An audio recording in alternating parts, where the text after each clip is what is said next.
What's up, guys? It's Monday, and my plans for today have sort of changed entirely over the course of this week.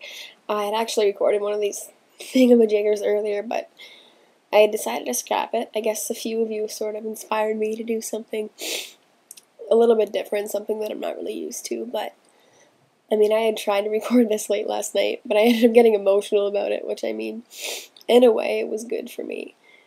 Because, as of late, I haven't really been sort of owning my emotions with regards to sort of everything that's happened this year.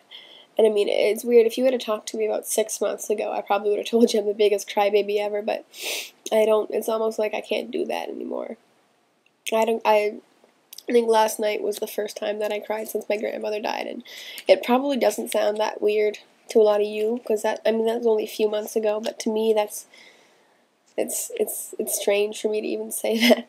But I don't do that anymore. I dance. Whenever I'm upset, I go to the park and I just dance by myself. I did it last week for like 2 hours. It was great. Or I smoke cigarettes, or I don't know. I take my mind somewhere else. And this is something that has sort of shaped me and shaped my family for the past 6 months. And I've unloaded it a couple times onto the boards, I guess. And some of you know the story, some of you don't.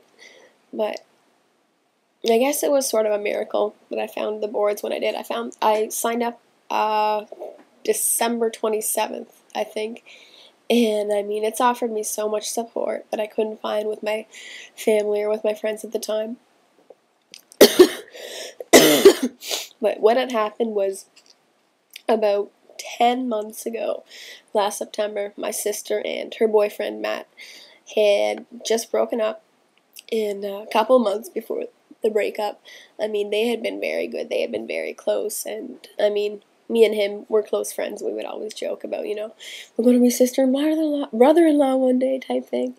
But a couple of months before the breakup, there's like a switch that went off, and he really became controlling of her. And he would say stuff like, if you ever break up with me, I'll kill myself, shit like that.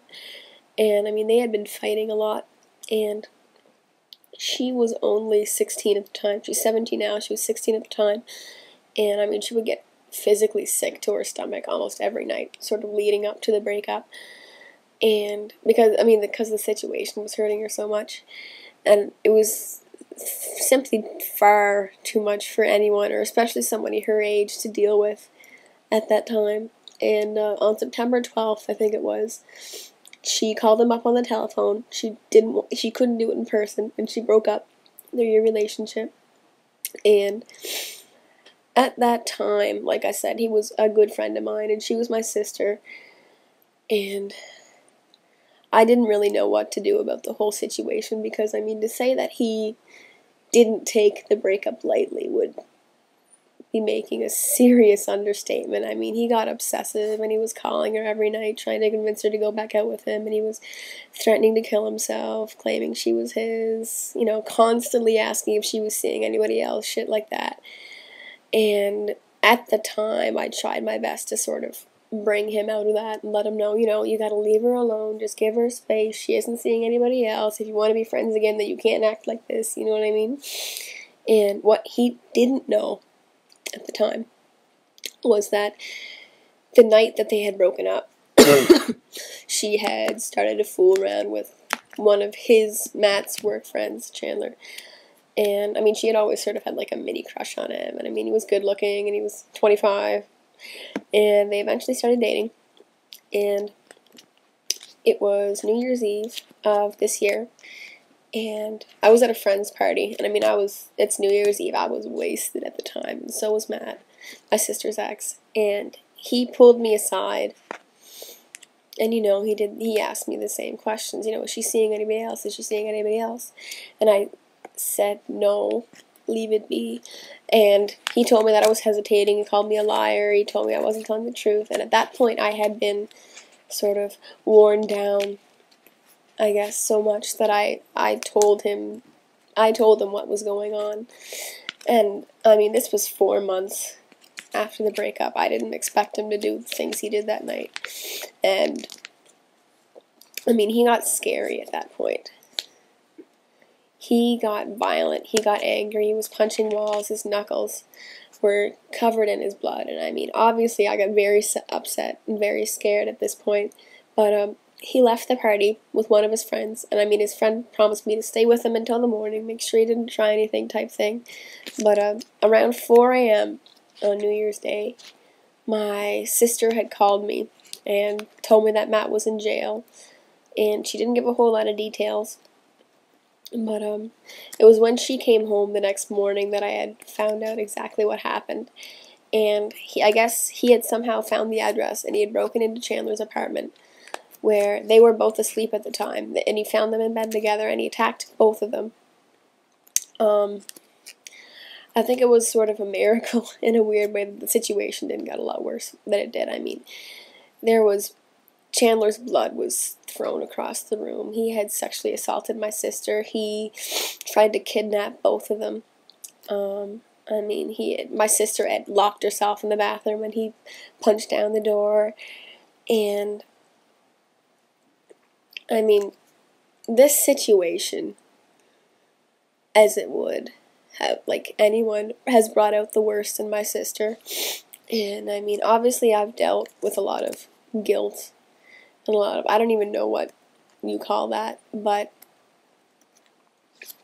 I mean, this issue aside, psychologically speaking, she had been at the time before this happened, and she obviously still is dealing with this, but she is dealing psychologically with some issues due to stuff like decisions that she made when she was really young regarding drugs and stuff like that. But I mean, that's a different story from another day. But I guess it made her, this is a sign of something that made her crack. And for 5 months, I mean, she was angry, she was hostile, and I didn't know how to deal with it. Any discussion that happened about it was simply destructive.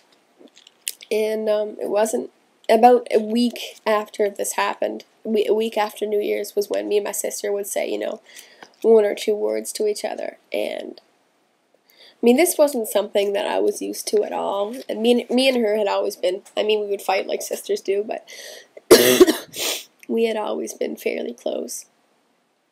And up until this point. And January 2nd, I wrote her a long letter. I couldn't talk to her, but I wrote her a letter, and I left home. And came back, left again, came back, left again. I'm here now. And I mean, 6 months after the fact, like I said, I haven't really been able to verbalize sort of the feelings and the hurt that I felt for her and I don't know. Sorry doesn't even cut it, you know what I mean? Like, what are you supposed to say to somebody in that sort of situation? And I mean, it was only recently that sort of the healing process started, and it was only probably within the last month whenever I did end up moving back home. And his trial is coming up. It was supposed to be on Valentine's Day, coincidentally enough, but I mean, it's been pushed back, and there's been delay after delay, and it doesn't matter. It's been set June 25th now, 25 days, and I was called to testify at the trial. And I mean, at the time, it wasn't something that I was looking forward to doing at all. But, I mean, I think it was just in the past couple days, I think, that a new spin has sort of been put on it. I mean, this situation obviously has affected both of us significantly. And I mean, as strange as it sounds, I think if it's handled the right way, the situation sort of has the potential not to be destructive, but to sort of bring us closer together rather than tear us apart like it has been doing. And to me, June 25th, the trial sort of symbolizes like the end to this chapter, I guess you could say. And in a weird way, I'm sort of looking forward to it now, if that makes any sense. But, yeah.